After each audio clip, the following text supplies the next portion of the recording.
Hey, this is Ed Rigsby, and I'm pretty excited today because I have Jerry Lance, who is the Madison Avenue guy. Okay. Jerry is the guy that, if you watched, what was that TV show, Jerry, about the Mad Men. Mad Men? If you watch Mad Men, I don't want to embarrass Jerry, but, Jerry was kind of one of those guys. And he spent a lot of years on Madison Avenue. He spent a long time, morphing from helping people with traditional branding and then moving it up to transformational branding to taking it a step higher to what Jerry would call experiential branding and probably I would call thought leadership. So if you've wondered why your brand isn't working. Jerry, should they tell stories? Oh my gosh. Well, given the fact that my company is called Stories That Work, I would say yes, yes, and yes. And before I answer that question completely, I want you to know I got to Madison Avenue just as the Three Martini Lunch that train was leaving the station. So I was in a much more responsible era where we worked harder and didn't have Three Martini Lunches. We only had two. But let me answer a question about stories. It's absolutely rooted, of course, at the heart of advertising. Every great ad should tell a great story. And I was fortunate enough to work at one of the storied agencies in New York, Ogilvy and Mather. And I loved it so much, I stayed there 17 and a half years. And I worked at two other global ad agencies. But again, their core thing is to tell a story to the consumer. And everything I did was really consumer oriented and retail oriented. But now the world that I live in is largely business to business, although I still do some B2C and some nonprofit. But the heart of every great brand is a story. And people would say to me, well, how can a brand have a story? Aren't you just selling features and benefits and all of that kind of stuff? Isn't it just kind of a metaphor? And I go, well, maybe, but maybe not. Not at all, actually, because I believe a brand has a story arc.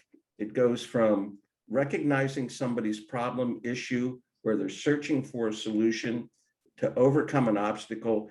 The story arc goes and they overcome that obstacle with the help of the brand and they achieve success, some reward, some satisfaction, which is why I have a big problem with things like promise statements. I'd rather you have an experiential statement and not the experience you're offering, but the experience the customer gets. And so thank you for saying that word experience, because here's my definition of a brand. A brand is a promise of an experience, but there's more. It's So, the experience of that promise delivered. And who has that experience?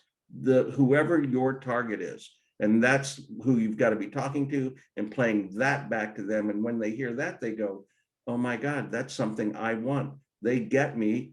I want to know more. so Jerry, let's bring this into the world that you and I play in and the world of professional speakers, consultants, and the like. I guess we could put all kinds of labels out there, but I think the people watching this will get what we're talking about.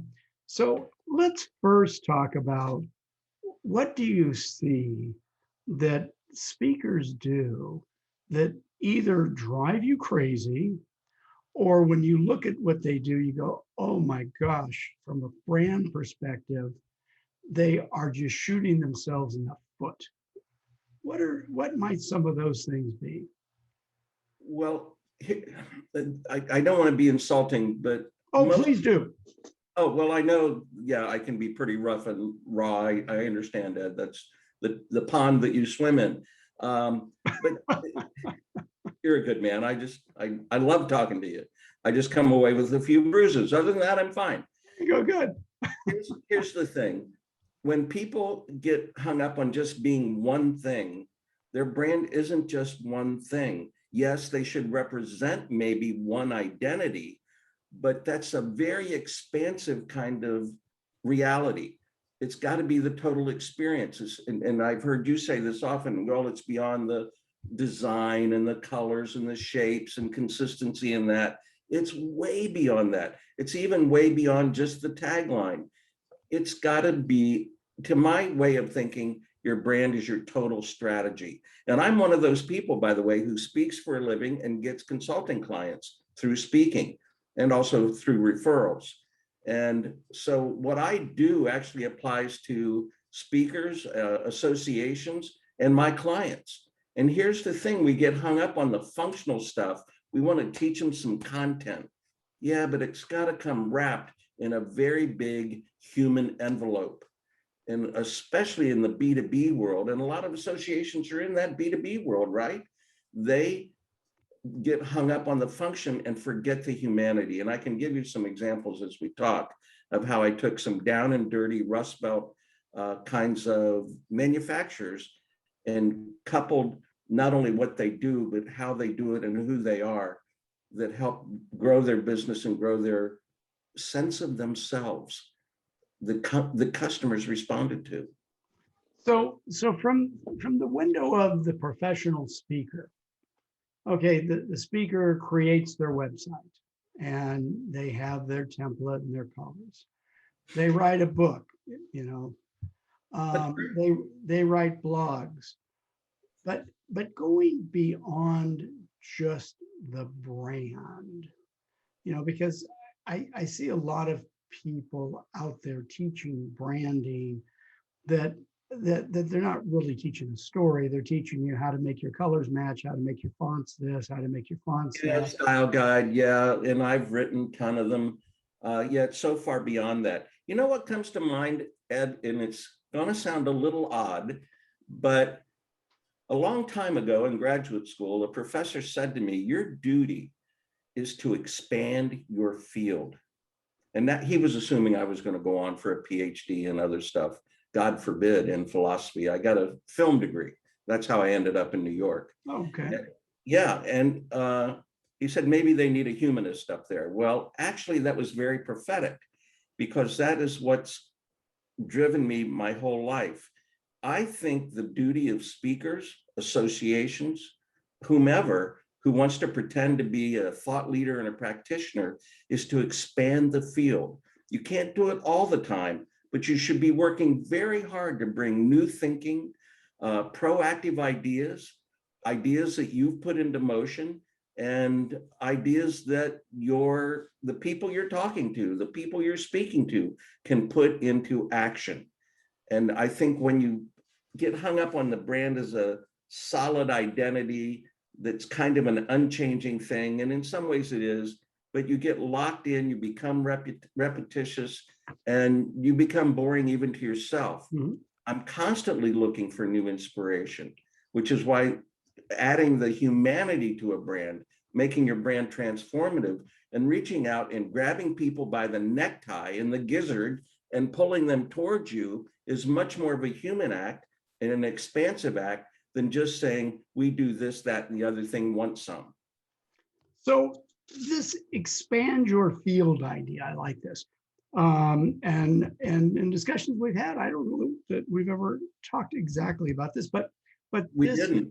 no, but this takes me exactly to where I wanted to move in this idea.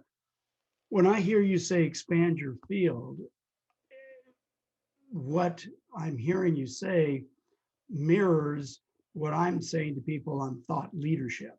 You know, when I'm teaching speakers how to sell to trade associations or corporations, but mostly trade associations, you know, they don't want somebody that read the book, they want somebody that wrote the book.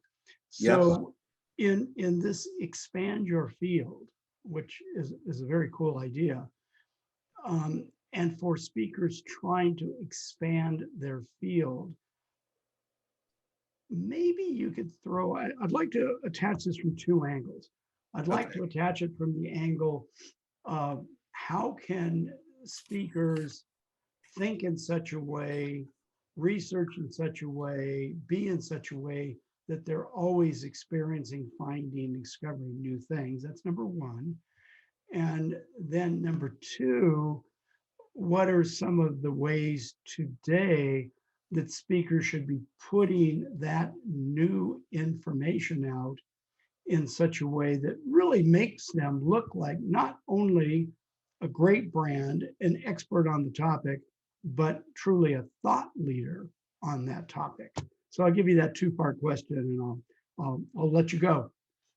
Well, I have another crazy thought that we haven't talked about really yet, especially if it comes to what you just said. Why not present stuff to your public, to the people you want to help grow? And it is about growth and it's about action. What if you presented your thinking as a hypothesis instead of a done deal? I hear a lot of people grab big abstract nouns, leadership, HR stuff, you name it, whatever it may be that you're into. But I don't hear anybody I don't hear it very often, who's speculating about ideas, who are tossing it up in the air and say, what are all the facets of this that we should think about, talk about, and push it forward? And then lo and behold, you become the leader of that. It could be a cause, it could be a new idea, it could be a damaged idea. And maybe you could say, I want you to come in with me and help me grow this. I mean, how long can an association, for example, just be the receptacle for received knowledge? It's got to be bigger than that. It's got to be about the growth of their people as professionals and people. I don't know if I'm answering your question, Well, but almost. So let me pull you back into specifically about the speakers and the consultants. So when you're talking about speculate on an idea, good. Put out a hypothesis, great. So are you saying that, let's just pull something out of the air. Let's say you're a speaker on leadership, because there's 3,742,000 of them, that you put out there something like, leadership over the next decade very much could morph from, and whatever they want to say, to whatever they want to say, can morph from A to B. And for leaders that want to get in front of this, they're going to be looking at this B. What are your thoughts about B? Is that what you're talking about? that's a great model. That's a great paradigm. And in fact, while you were speaking, I was thinking, okay, what's my thing? Well, stories in business has been around now since the early 90s as a really hot topic. I joined a group in Washington, D.C. that was all about stories in business. A bunch of people came out of the World Bank that were into it, and they had a great association. Sadly, they let it die. But it's been around a long time. So where am I on that spectrum of, okay, stories are situation, action, result. We tie it to a business objective. How can it help either build culture, or how can we have it inspire people to do more? How can we have it sell more? How can we have a selling story? In fact, I just wrote a blog post about that yesterday. Jerry, where can people find your blogs? Actually, it was on LinkedIn. Oh, on LinkedIn. Do you have a blog on your website?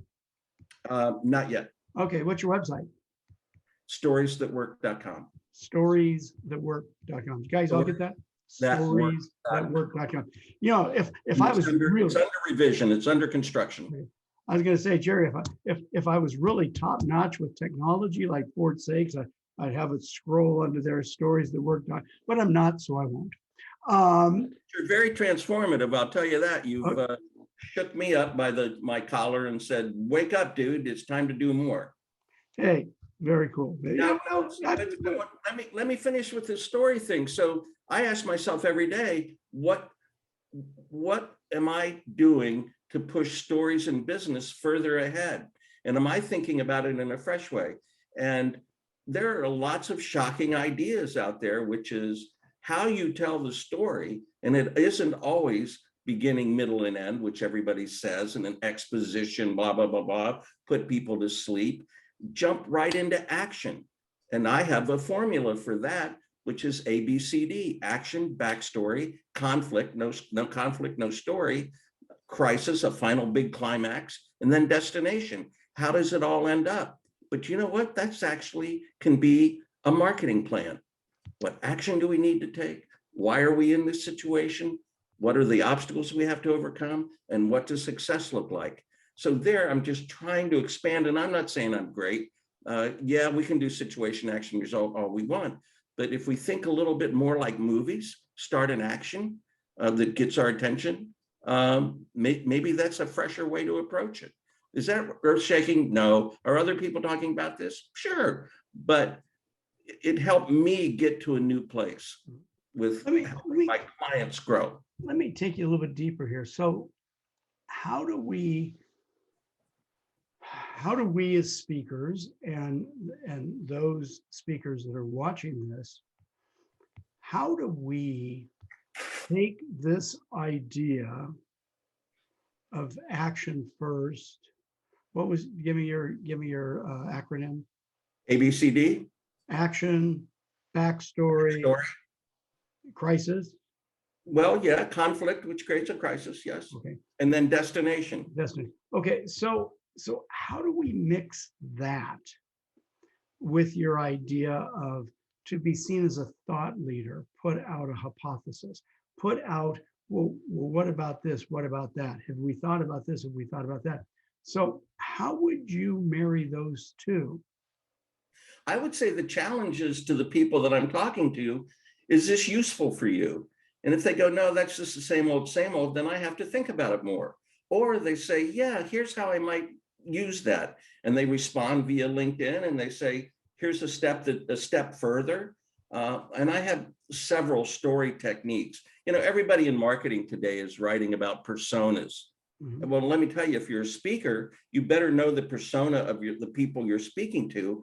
And by persona, I don't just mean title and industry and all the stuff that we can know and how many employees in the company and all of that crap. What is the turning point? Use story thinking, narrative thinking. I'm trying to give you an idea here that people could either knock down or carry on with it. What is the turning point in the target's life where they most need what you have to offer? Oh, and then you talk to them and you tell them the experience they're looking for or offer them that experience. And they go, this company gets me, this speaker gets me, I need to hear more from them. It's a possibility. I don't like profundity for its own sake. I'm this whole thing about hypothesis is kind of new to me as I was thinking about this morning. But I think that begs transformation. Says we're on this transformation together. If you're interested in story, if you're interested in telling stories, if you want to stand out with stories, if you want to help your customers, your audiences with stories and using stories, what fresh and new thing can you offer them? And sometimes it's rediscovery, Ed. Let's go back to the past. Let's go back to the past. Jean-Luc Godard, I know nobody would know about that guy, but he was a French New Wave filmmaker. He said, oh yeah, I believe in beginning, middle, and end, just not necessarily in that order. Oh, well, there's a fresh idea. Let's start with the end of the story. Everybody say, don't do that, don't do that. Gives away the ending and people will get bored. Well, why not try it? Hmm. So let me push a little harder. So we got, okay. So you got Miller out there with Story Brand that's been basically pushing Joseph Campbell's hero's journey. Yeah, but he doesn't mention it in his book, I don't think. No, he doesn't. He doesn't. But anybody's been around. Done a great job, by the way. So here's where I want to go with this. So he's out there pushing Story Brand, pushing Joseph Campbell's journey. There's a bunch of other, what was the guy that wrote the book? Story for Hollywood. Just the book Story, McKee. McKee, yes, I've taken his 3-day, 9-hour each day seminar. So where I'm going with this is okay, a lot of my competition has heard about telling stories. A lot of my competition, is finding a way to bring the prospect into the story. So how do we jump up above the fray and go, okay, I know these people are using story. I'm going to use story in a way. Maybe action, backstory, conflict, destination is a better approach. But But again, just like there's 7,432 speakers on leadership, there's got to be at least 10,439 speakers on marketing. And so when people are out there pushing, what I'm trying to figure out is, how do I go? I think that maybe story might be transformational, but is it experiential? And If it's not, you failed. okay, but how do we get to the next step? How do we get so I'm seen in the marketplace as I'm the guy, I'm the thought leader, I'm the person on this topic that they want, even though maybe 10 of us are using story as our marketing technique. What is, as our friend Joel Block likes to say, what's the fix? What's the hidden thing that people don't know? What's the one thing that's going to push us up above everybody else? Well, I would give Donald Miller credit for one idea that I think is inherent actually in Joseph Campbell, and he's brought it to the fore, which is that you are not the hero. Yes, Your brand is not the hero. You're the guide. And if right. you get into Joseph Campbell, it's all about guiding. A magician, a soothsayer, a seer comes along and guides the hero along. My thing about, there's actually two story arcs. And so how do we make it transformative? Here's a possibility. There are two story arcs. A brand can have a story arc. It can be a hero for its customer, helping them achieve success, but it can also be you're the guide for your customer and they become the hero. And I have to tell you, that became a breakthrough for a client of mine in the last couple of years, and I'm still working with them, that went from a name nobody knew what it meant, and they had no tagline. So, and even their own clients couldn't say their name because it was based on Greek and Latin. And now they have a very hard, you can grab it. It's the rock and the snowball, I call it.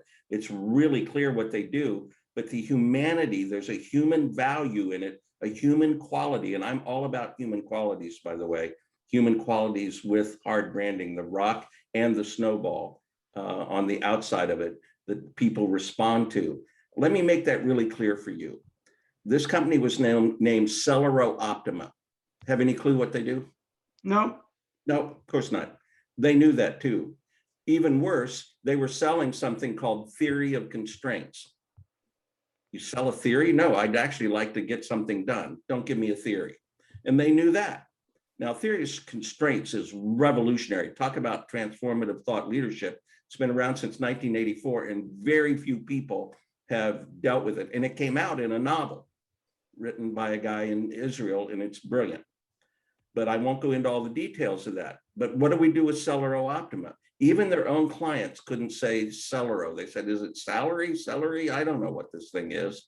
But working with them, and I didn't come up with the idea, I just facilitated multiple discussions over time, and we came up with, and by the way, they work with manufacturers whose biggest problem is delivering on time.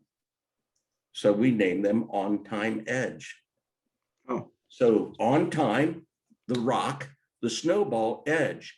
You have an edge in it. People always want an edge in business, right? That's a human quality. On time is functional. And this is how I think over and over and over again. I don't care if it's transformative or not, but it's a unique application of story thinking. And what's the persona on that? We wrote the personas. Most of them are in the putting out fires, trying to recreate their schedule every day. Theory of constraints actually is a brilliant scheduling technique. I won't go into it any deeper, your eyes will cross. And so, but now it's human, it's warm, and their business is growing. They're getting new accounts. And that's the kind of, this is what I say when you go back with a hypothesis. Does Jerry's hypothesis work that if you add deep human qualities to functional expertise, can you make business grow? Yeah, you can. Now, I won't tell you where I really got that idea, but I actually got it from my philosophy professor back at Temple University, who was crushed that I went up to Madison Avenue to drink 3 martinis. He said, maybe they need a humanitarian up there. I can't help but be who I am. Words and pictures that grab you by the necktie and the gizzard, that also communicate a point, is what turns me on, as long as they sell in the marketplace, whether it be Hershey's Kisses or Celero Optima that became On Time Edge. But That's, let's take, I'm sorry if I made that too much about me. There's a principle in there somewhere where you grab onto something that everybody says is too soft, and it's actually very hard. There is no hard and soft sell. There's no distinction there. They are the same. That's transformative thinking. oh, well, yeah, I mean, On Time Edge completely, shows the benefit. There's 2 benefits: on time, doing what you're supposed to do, and edge, doing it better. As Yeah. I'd call that, looking at looking at ways to disrupt the people that you're competing against.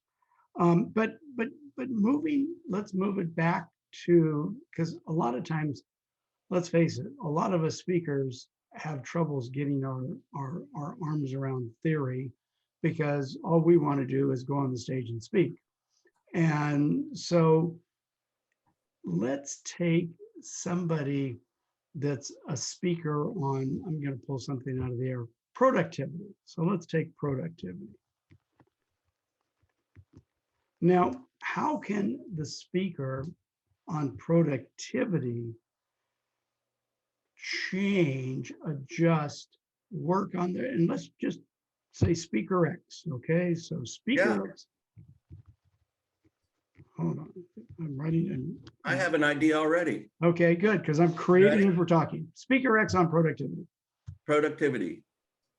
The speaker gets up on the stage and says, work with me now. I want to come up with 5 ways to reimagine project management. Project management is all about multiple people having their hands on a project. Now, there's lots of systems out there, and we all know what they are.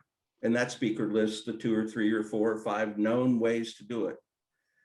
But each one has an Achilles heel, let's call it. Let's give them an image. See, concrete images work. Speakers know that. That's why they tell stories. I say, but what can we do that overleaps those Achilles heels and produces even higher levels of productivity that makes us equal to or better than China? That allows our products to be competitive. So I got that in the speech, but now let's back away from the speech and talk about how do they promote themselves? Because let's face it, if you can't sell yourself, you don't get to speak. So the speaking is the fun part. By the way, that speaker better have an idea about where he or she wants to go. So let's talk about that, on how Speaker X on productivity that maybe is going to do a talk on 5 ways to reimagine project management. How are they going to put out in the marketplace? What's going to be, how are they going to put out in the marketplace a hypothesis on that? How are they going to put out in the marketplace a story on that? What if you were sitting with Speaker X on productivity and God, you're killing me, man. You're giving me a tough one, but go ahead. Well, that's good. Why not? But they paid you the big bucks to fix their brand, to help them be seen as a transformative brand, an experiential brand, what I would call thought leader. What would be some of the things that you would adjust or have that person do, or what would some of the copy appear like? Well, a lot of these are traditional disciplines in a way. Be contrarian. Take the leading thinking, the leading tools, and knock them down. But you better have a better idea where they need to go to be better. You could also be a myth buster. So those would be platforms from which you could attack the subject of project management, and productivity. Okay, Now, so those are actually fairly standard, but you better have, see, I don't have the subject area expertise that those people do, but by the way, half of what my On-Time Edge client sells is project management. That's another software that's a sell. It's not a dominant part of their business. But I'm helping them with that also, except that's a brand from Europe that's pretty well defined. So it's sometimes traditional thinking, you use that as a springboard and knock it away. Say, let's not have that. Let's define it by what it's not instead of defining by what it is. That's one of the great tools in branding. Say, okay, we already know what the brand is. We know what the experience. What is it that we don't do? What is it that we won't do? See, I'll flip it on its side, flip it on its back, make it a turtle, flip it on its back. Okay, now where do we go? How do we get back on our feet? These are frameworks for thinking. So, okay, let me take it. Let me Is make this too airy-fairy, man? let me take it. No, I'm going to take a little bit more solid here. So I'm Speaker X on productivity. And in my blog posts, on my website, in my videos, in my, whatever's, I should be maybe taking my ability to speak on productivity through the window of something like conventional productivity tools. Do they really work? Myths of productivity busted. This is not, well, this is kind of old. The younger people wouldn't get it, but productivity, it's not your grandfather's Oldsmobile. But I'm just, so what you're saying is get them to put things out there, and it could be like, if you think that the number one thing or the number one tool in productivity is a swim diagram. A Gantt chart. Let's say you The think Gantt chart, what is it called? The swim diagram that Yeah. that Six Sigma uses, then you're sorely mistaken. I guess, is that what you're trying to do, is get people, and again, neither of us are experts on productivity. Yeah, I mean, So- we're just flying blind here. Right. Yeah. So we don't have the exact verbiage and the exact points, but I think either of us know enough about it to have some points.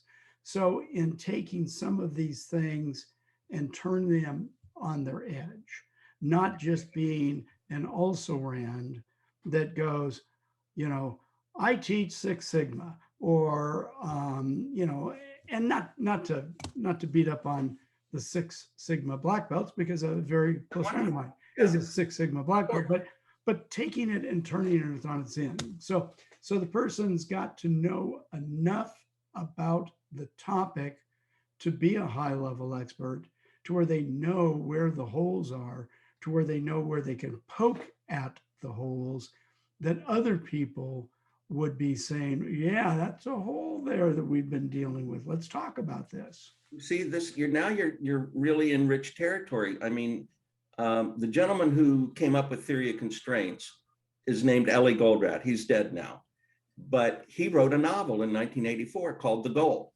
A lot of people in industry and manufacturing in particular have read it, and it's about eliminating bottlenecks, but it has a couple outrageous propositions that it's in it that make people go, well, we can't do that, because they're hung up on something called cost accounting.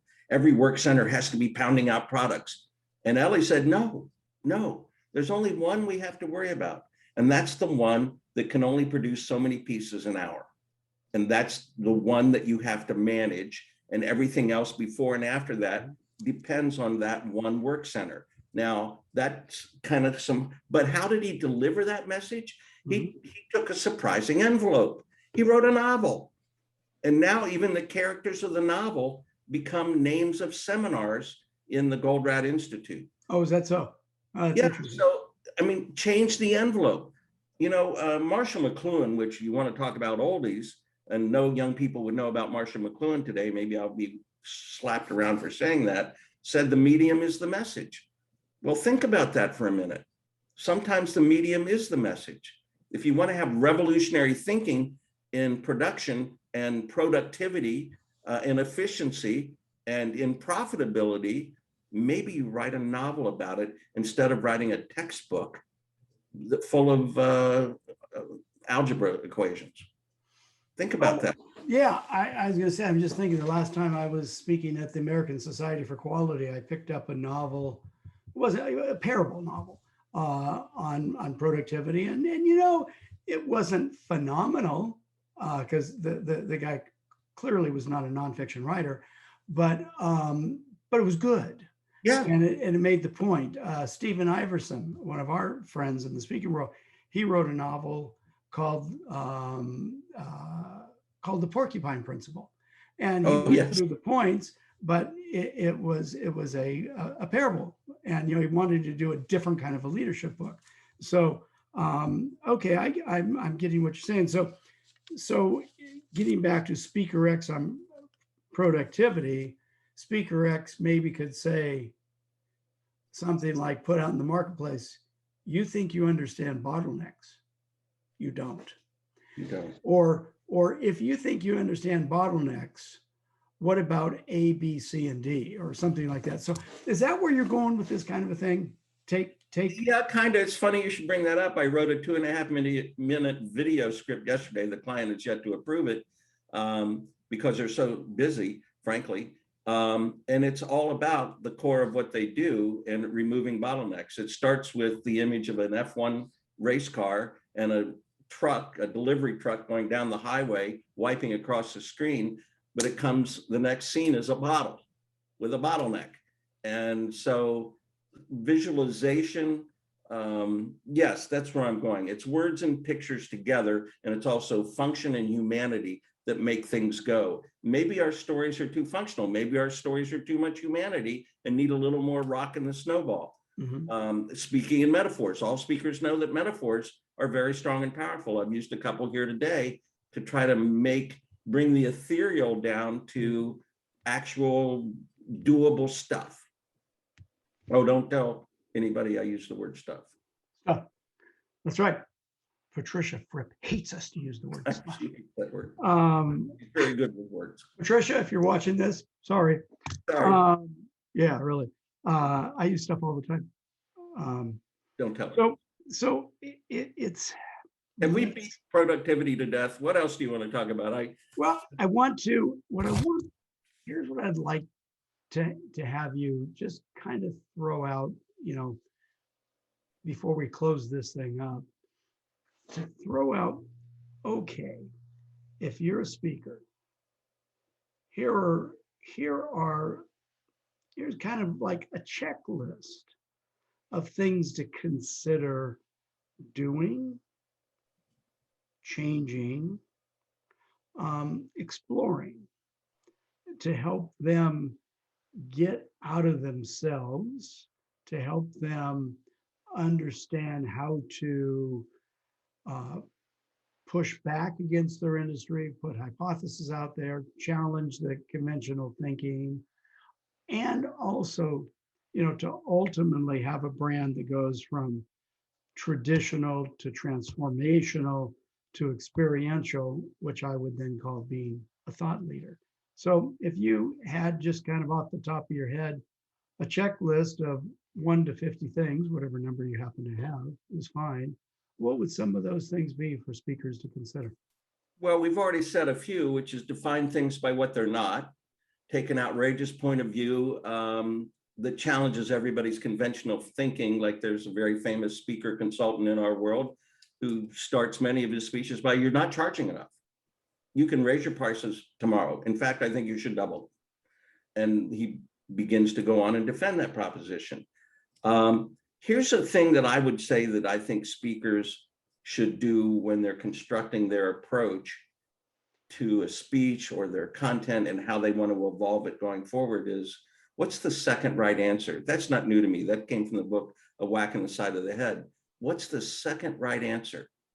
Everybody is so convinced, and their ego is so convinced that they've got the point of view.